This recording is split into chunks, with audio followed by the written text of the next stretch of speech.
Welcome. आप सभी का स्वागत है नए सेशन में। आप लोग जो है बहुत ठंडी हो रही, बहुत ज़्यादा सर्दी हो रही, तो सर्दी से बचे रहिए और स्वस्थ रहिए, ठीक है। तो आज हमारा 5th क्लास है साइंस के एमसीक्यूज़ का, और जो 2025 में आने वाले एमसीक्यू जो साइंस के हैं वही कराए जाते हैं यहाँ पर, आपको पता है।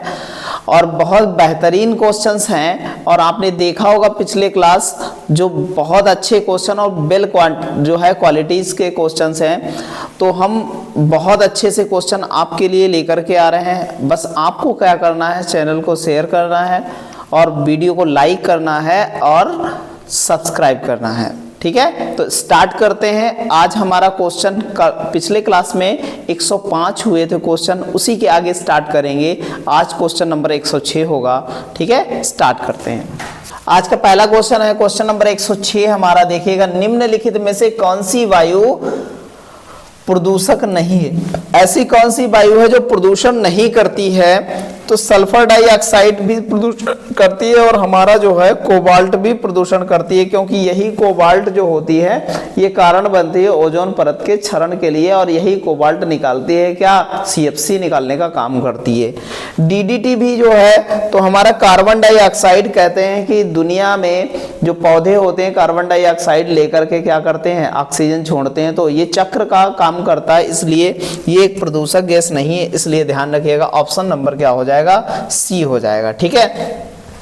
चलते हैं अगले क्वेश्चन की ओर। अगला क्वेश्चन है, बहुत अच्छा क्वेश्चन है। प्रथम जीव की उत्पत्ति हुई थी, भैया पहले जीव की उत्पत्ति कहाँ हुई ये बताना है। तो हमने जब पढ़ा है, जब विज्ञान पढ़ा है कि the origin of the first living beings was, तो कहाँ पहली लिविंग बींग्स की जो है जन्म होता है, कहाँ उत्पन्न होता है, तो हम बताएंगे ऑप्शन नंबर C, वाटर में होता है। कहाँ होता है, पानी में होता है। ये बात हमको बहुत अच्छे से ध्यान रखनी है। चाहे पौधा हो, कोई भी लिविंग बींग्स हो, कोई भी सजीव चीज हो, उसका सबसे पहले अगर बात करें, विज्ञान ये कहती है कि उसका जन्म जो है किसके द्वारा हुआ है, पानी में हुआ है। ये बात बहुत अच्छे से ध्यान रखना। अगर धार्मिक रूप से बात करें तो लोग कहते हैं कि फर्स्ट जो है पुरुष और महिला जो है मनु और शत्रुपा हुए, जो ब्रह्मा जी की संतानें थी, ब्रह्मा जी ने लोगों को जनरेट किया, ऐसे लोग आए। लेकिन साइंस कहती है कि जो पहला जीव, पहला लिविंग जो है आया, तो वो किसमें, जल में आया। ये बात हमको ध्यान रखनी है बहुत अच्छे से, ठीक है। चलते हैं अगले क्वेश्चन की ओर। अगला क्वेश्चन हमारा बहुत अच्छा क्वेश्चन है। जीव की उत्पत्ति जीवन में होती है, कहते हैं कि जीव की उत्पत्ति जीव से होती है, इस कथन का सत्यापन किसने किया? कहा कि कोई जीव है, उसकी उत्पत्ति जो है जीव से ही होगी, इस कथन का सत्यापन किसने किया ये आपको बताना है। तो इस कथन का सत्यापन किया था, किसने सत्यापन किया था? ऑप्शन नंबर D, ओपेरिन ने किया था। ध्यान रखिएगा, ओपेरिन ने किया था। बहुत अच्छा क्वेश्चन है। तो ये जो है, अगर बात करें रॉबर्ट हुक की, तो इन्होंने क्या किया है, कोशिका की खोज की। इन्होंने कोशिका की खोज की थी। किसकी खोज की थी? कोशिका की खोज की थी। इन्होंने जो है, लुई पास्चर ने बताया, क्या बताया, दूध के पाश्चराइजेशन का जो है, दूध का पाश्चराइजेशन बताया। दूध का पाश्चराइजेशन की बात की, पाश्चराइजेशन की बात की। ये बात हमको ध्यान रखनी है, ठीक है। चलते हैं आगे। अगला क्वेश्चन हमारा देखते हैं, बहुत अच्छा क्वेश्चन है, बहुत अच्छे से इसको समझना है आपको। कह रहा है, पौधे के किस भाग में कॉफी प्राप्त होती है? पौधे के किस भाग में कॉफी प्राप्त होती है? क्वेश्चन नंबर 109 कहता है कि पौधे के किस भाग से कॉफी प्राप्त होती है। आपने देखा है कॉफी के सीड से, जो होता है कोक का पौधा होता है, उसके सीड से कॉफी मिलती है। तो ध्यान रखिएगा, ऑप्शन नंबर क्या हो जाएगा? ऑप्शन नंबर हो जाएगा बीज हो जाएगा। From which the part of the plant coffee observed, तो किससे ऑब्जर्व होती है कॉफी? तो कॉफी ऑब्जर्व होती है सीड से, उसके बीज से। ध्यान रखिएगा। लेकिन अगर चाय की बात करें तो चाय जो है उसके पौधे की पत्ती से मिलती है। चाय किसकी मिलती है? पौधे की पत्ती से मिलती है। ये बात हमको बहुत अच्छे से ध्यान रखिए। कॉफी और चाय मतलब एक ही, मतलब कह सकते हैं प्रजाति की चीजें हैं। चलते हैं अगले क्वेश्चन की ओर। तो साथ ही साथ कुछ मोटिवेशन चीजें देखते हुए चलेंगे। कहते हैं कि सोचने से कहाँ मिलते हैं तमन्नाओं के शहर, सोचने से कहाँ मिलते हैं तमन्नाओं के शहर, चलने की जिद भी जरूरी है मंजिलों के लिए। जब तक भैया आपके अंदर जिद नहीं होगी चलने की, तब तक मंजिलें आपको मिलना बड़ा मुश्किल है। तो कहते हैं सोचने से, भाई आप सपने देखते रहो, सपने देखने से क्या जो है कोई आपके सपने पूरे हो जाएंगे, उन सपनों पर काम करने की आवश्यकता है और डट करके मेहनत करने की आवश्यकता है। तो कहते हैं कि सोचने से कहाँ मिलते हैं तमन्नाओं के शहर, चलने की जिद भी जरूरी है, और जो है मंजिलों के लिए चलने की जिद भी जरूरी है। क्या है? मंजिलों के लिए। ठीक है, तो चलते रहेंगे इसी प्रकार, हमारे साथ चलते रहिएगा। चलते हैं आगे, और बहुत इंपॉर्टेंट क्वेश्चन 2025 में सारे आने वाले क्वेश्चंस यहीं से फंसेंगे, बस आप देखते रहिए, लगातार हमसे जुड़े रहिए। चलते हैं अगले क्वेश्चन की ओर। अगला क्वेश्चन हमारा है, क्या कहता है हमारा अगला क्वेश्चन? कहता है निकोटीन पाया जाता है। किसमें निकोटीन पाया जाता है? तो तंबाकू की पत्तियों में पाया जाता है निकोटीन। ध्यान रखिएगा, तंबाकू की पत्तियों में। पूछा जाए तंबाकू में क्या पाया जाता है तो बताएंगे निकोटीन पाया जाता है। चाय में क्या पाया जाता है? चाय की पत्तियों में थीन पाया जाता है। क्या पाया जाता है? थीन पाया जाता है, ध्यान रखिए। कॉफी की बात करें, कॉफी के बीज में कैफीन पाया जाता है, कैफीन पाया जाता है। ये बात हमको बहुत अच्छे से ध्यान रखनी है। नीम में जो पाया जाता है वो जीवाणुनाशक तत्व पाए जाते हैं, ये बात ध्यान रखिए। नीम की पत्तियां बड़ा कड़वी होती हैं, आप देखते हैं ना, तो कहा है नीम की पत्तियां यहाँ पर होनी चाहिए। क्या होनी चाहिए? पत्तियां होनी चाहिए। और नीम का पत्ती, नीम जो है वो पौधा है हमारे जीवन में जो औषधि के रूप में यूज की जाती हैं, ध्यान रखिएगा बहुत अच्छे से। तो हम ध्यान रखेंगे कौन सा? निकोटीन काहे के लिए? तंबाकू की पत्तियों में पाया जाता है। चलते हैं अगले क्वेश्चन की ओर। बहुत अच्छे क्वेश्चन है, बहुत अच्छी तरीके से सारी चीजों को करते हैं। कीट भक्षी पौधा है, इनमें से कौन सा कीट भक्षी पौधा है ये आपको जानना है, तो बताएंगे कौन सा?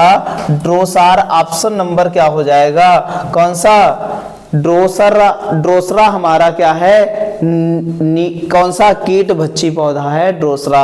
अगर बात करें अमरबेल, तो अमरबेल है परपोषी पौधा है। मतलब ये भैया किसी पेड़ पर लिपट जाए ना, उसके बाद क्या करता है, ये जो है पेड़ पर लिपट जाता है, उसके बाद क्या है, उसी से पोषक तत्व लेता है। मतलब परपोषी, दूसरे के पोषक तत्वों पर पोषण करने वाला है।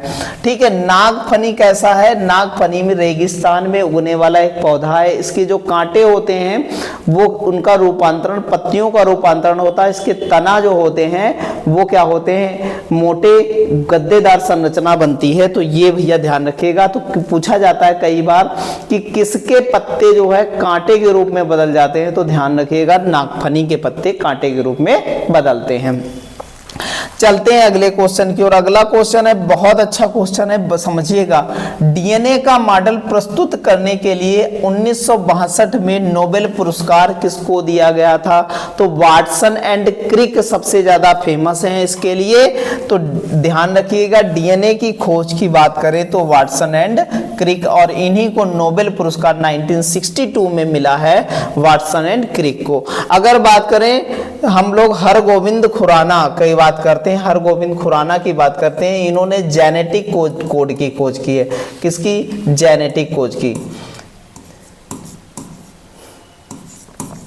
जेनेटिक कोड की जो है खोज की है, ध्यान रखिएगा। जेनेटिक कोड की खोज की है कौन? हरगोविंद खुराना, एजी खुराना की बात करते हैं। ठीक है। अच्छा, रॉबर्ट हुक की बात करते हैं तो इन्होंने क्या किया है? रॉबर्ट हुक ने क्या है, अभी बताया क्या किया है इन्होंने?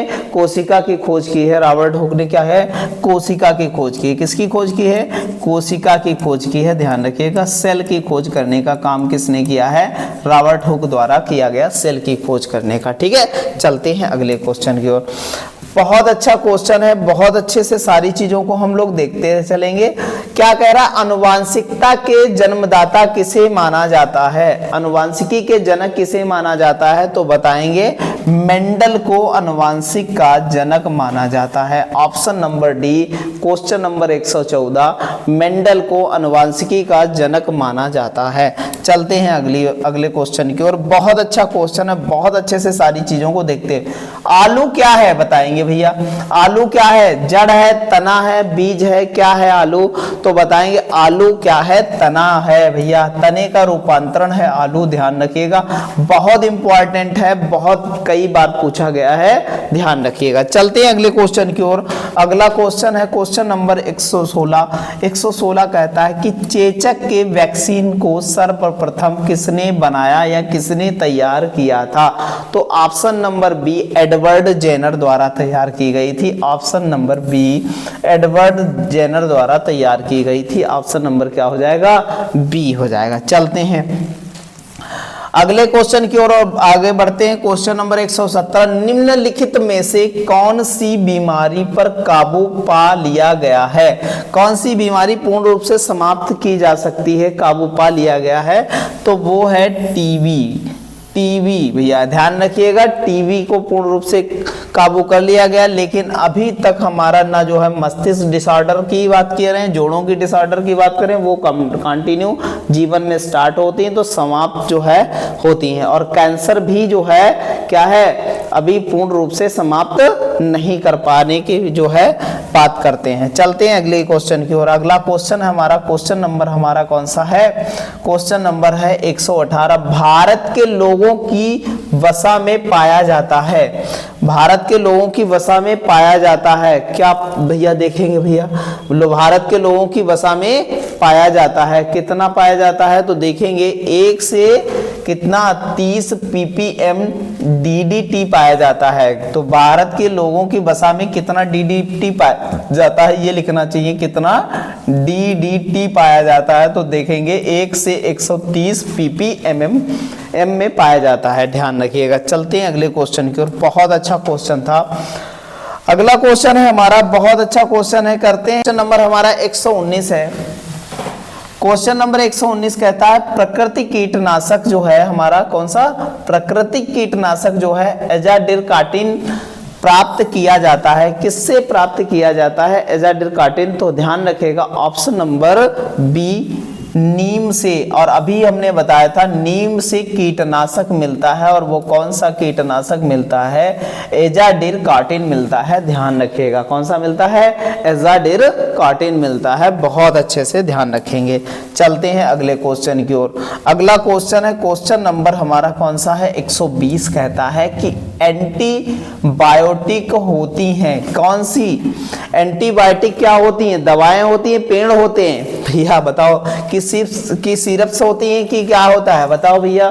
तो एंटीबायोटिक क्या होती है हमारे पास? ध्यान रखिएगा, एंटीबायोटिक पेड़ होते हैं क्या? नहीं, एंटीबायोटिक दवाएं होती हैं। तो ऑप्शन नंबर क्या हो जाएगा?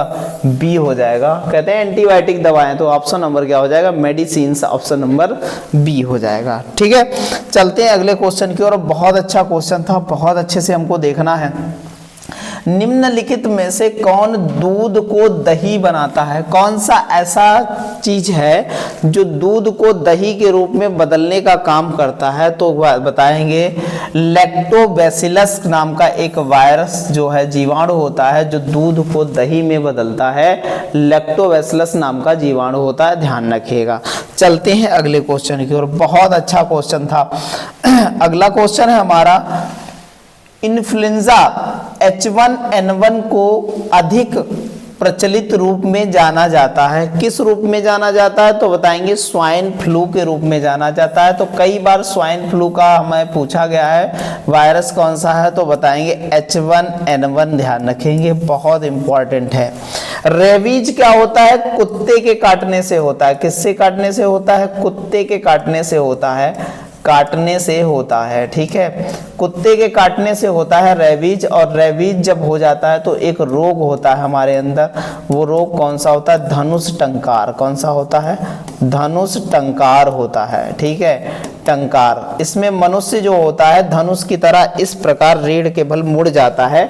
तो ये हमें ध्यान रखना है बहुत अच्छे से। चलते हैं अगले क्वेश्चन की ओर। बहुत अच्छा क्वेश्चन है हमारा अगला, रडार का आविष्कार कौन था, आविष्कारक कौन था ये बताना है। रडार का आविष्कारक कौन था, तो ये हमारा हो जाएगा रॉबर्ट, कौन सा हो जाएगा, रॉबर्ट वाटसन थे हमारे रडार के जो है आविष्कारक थे, ध्यान रखिएगा।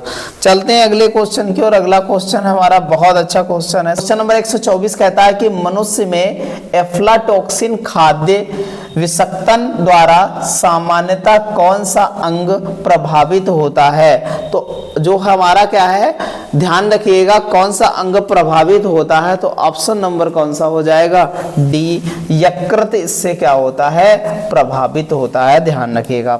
चलते हैं अगले क्वेश्चन की ओर। अगला क्वेश्चन है हमारा 125 नंबर, निम्न में से किस विटामिन में कोबाल्ट होता है, तो बताएंगे B12, क्योंकि इसका रासायनिक नाम है साइनोकोबालामिन, साइनोकोबालामिन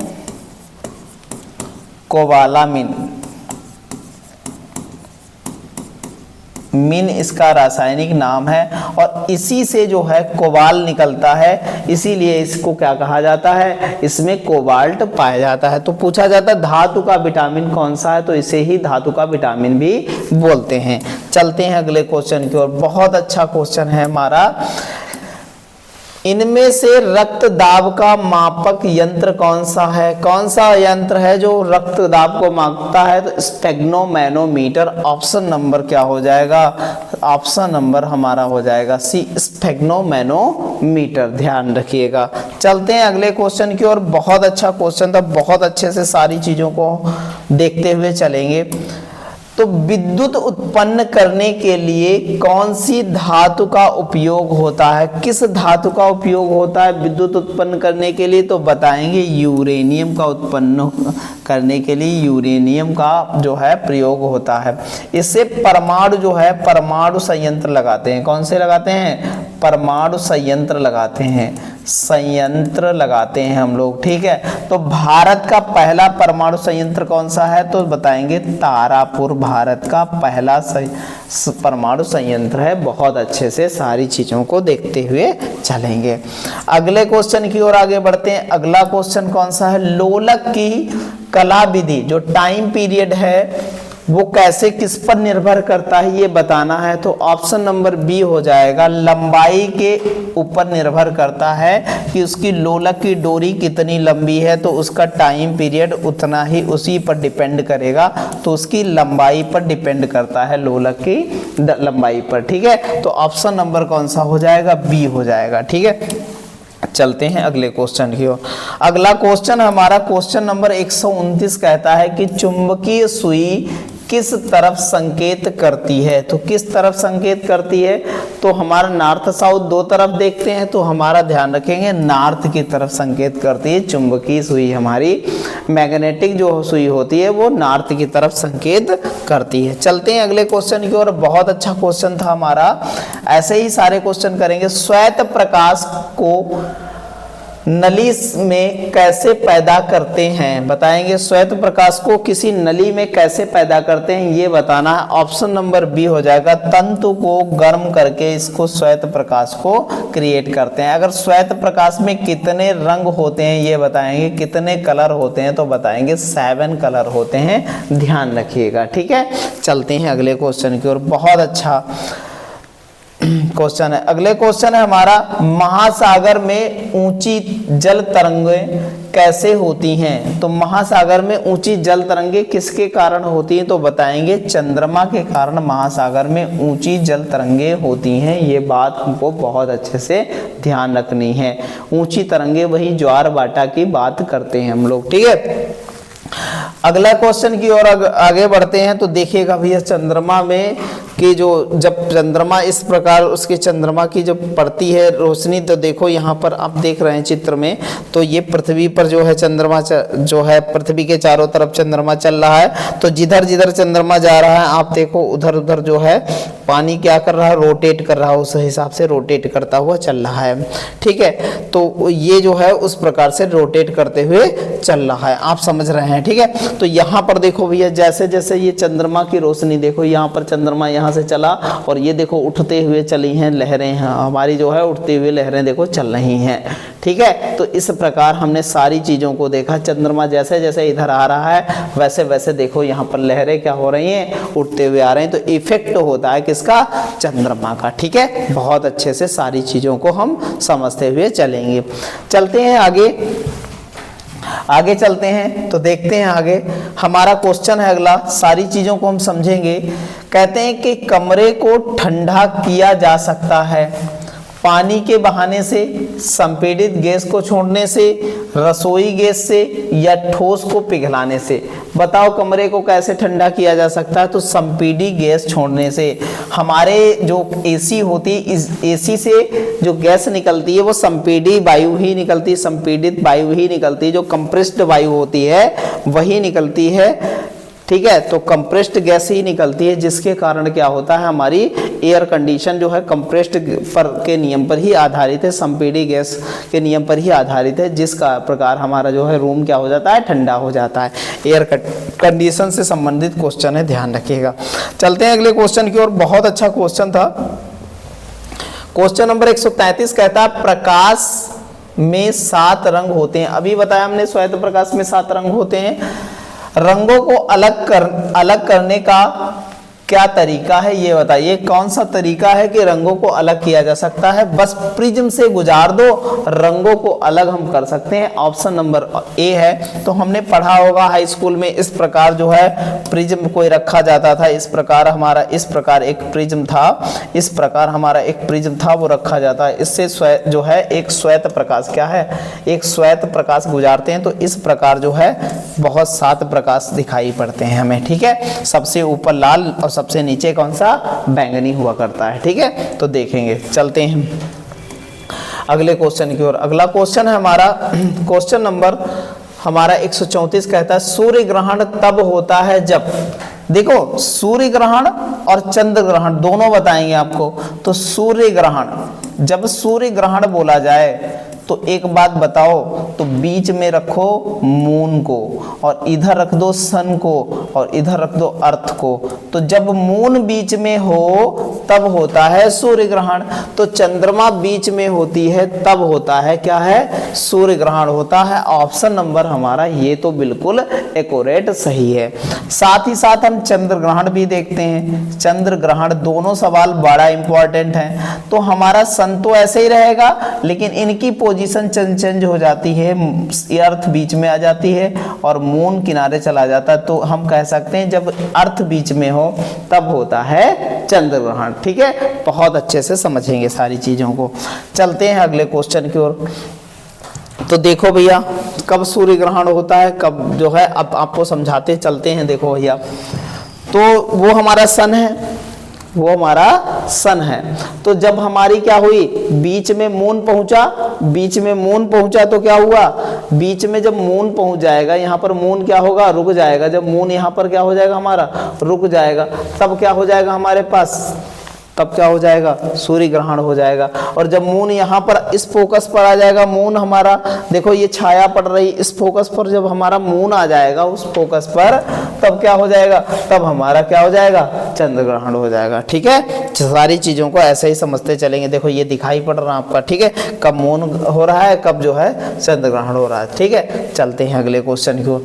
क्वेश्चन नंबर 135 कहता है कि सबसे छोटा दिन कब होता है।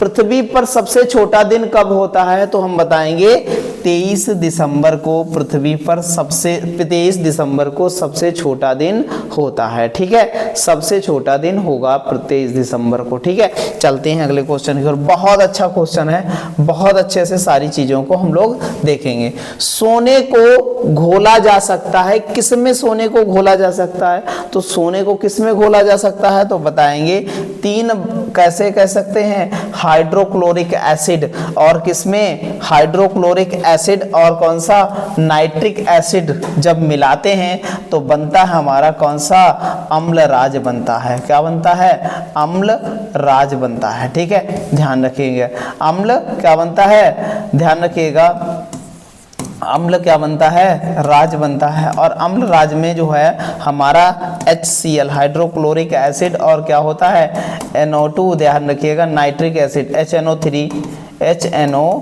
नाइट्रिक एसिड जो होता है कितने अनुपात में होता है, ये होता है 3:1 के अनुपात में होता है, ध्यान रखिएगा।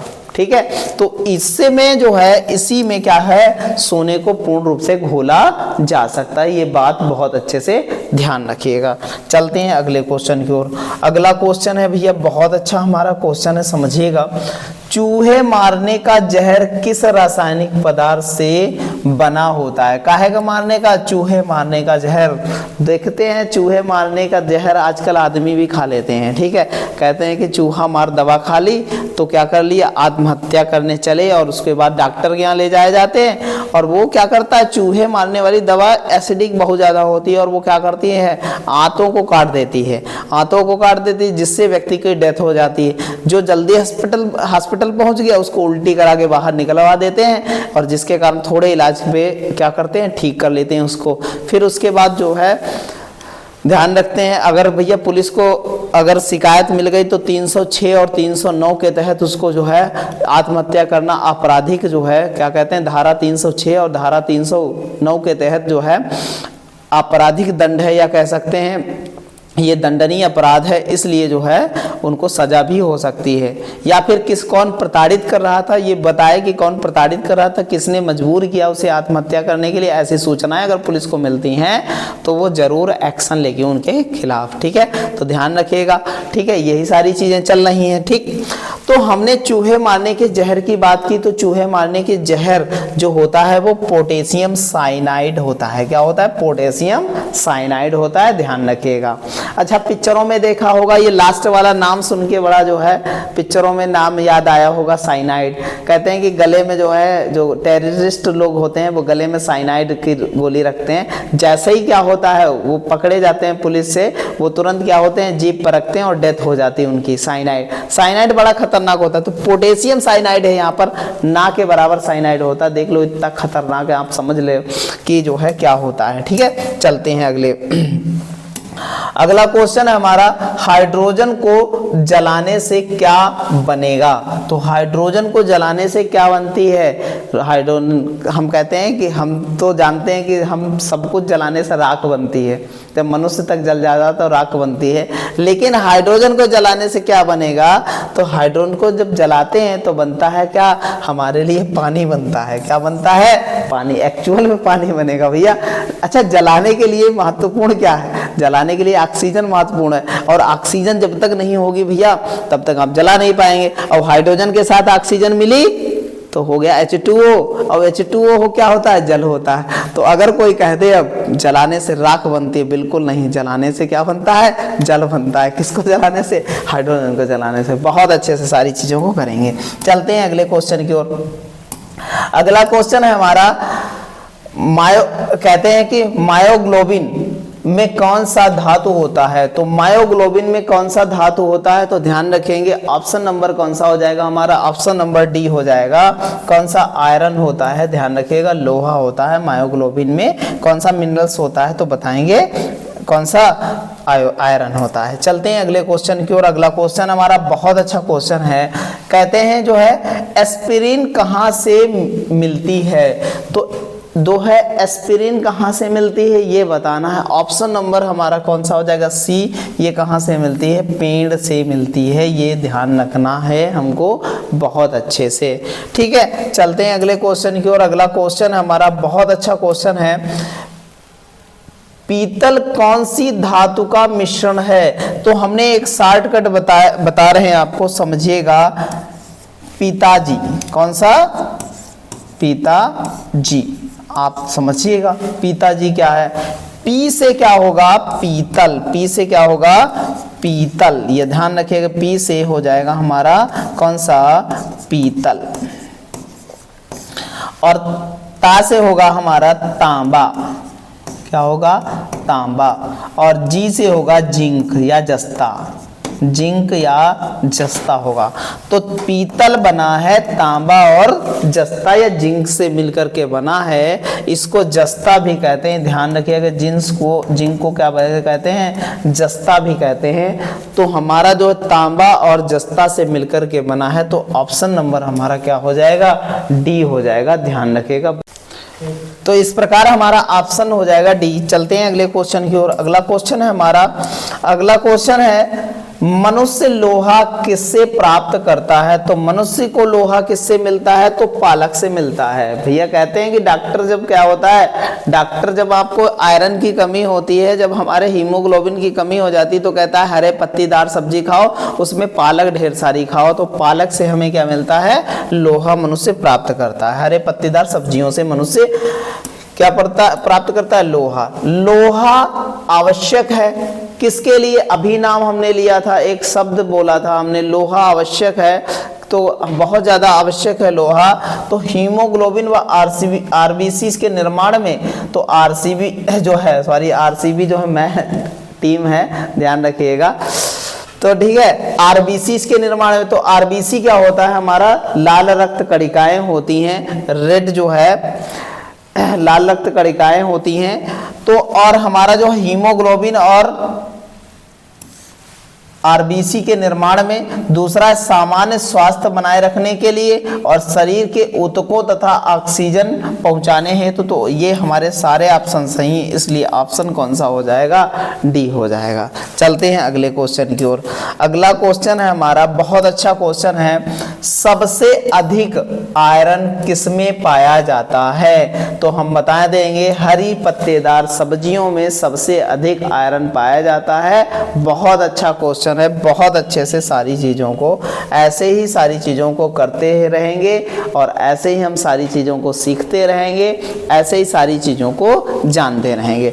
तो हमने ये बहुत अच्छे से कंप्लीट किया है सेशन, और हम सारे क्वेश्चंस को बहुत अच्छे से लर्न करेंगे, क्योंकि इस बार एसएससी जीडी एनटीपीसी ही हमारा टारगेट है, क्योंकि इसी में सिलेक्शन ले करके हम जो है अपने परिवार को सम्मान और अपना सम्मान और सारे जो समाज के उत्थान और देश के उत्थान के लिए लगातार ऐसे ही काम करते रहेंगे, पढ़ते रहेंगे, बढ़ते रहेंगे। ठीक है, चैनल को लाइक कीजिएगा, शेयर कीजिएगा और सब्सक्राइब कीजिएगा। धन्यवाद।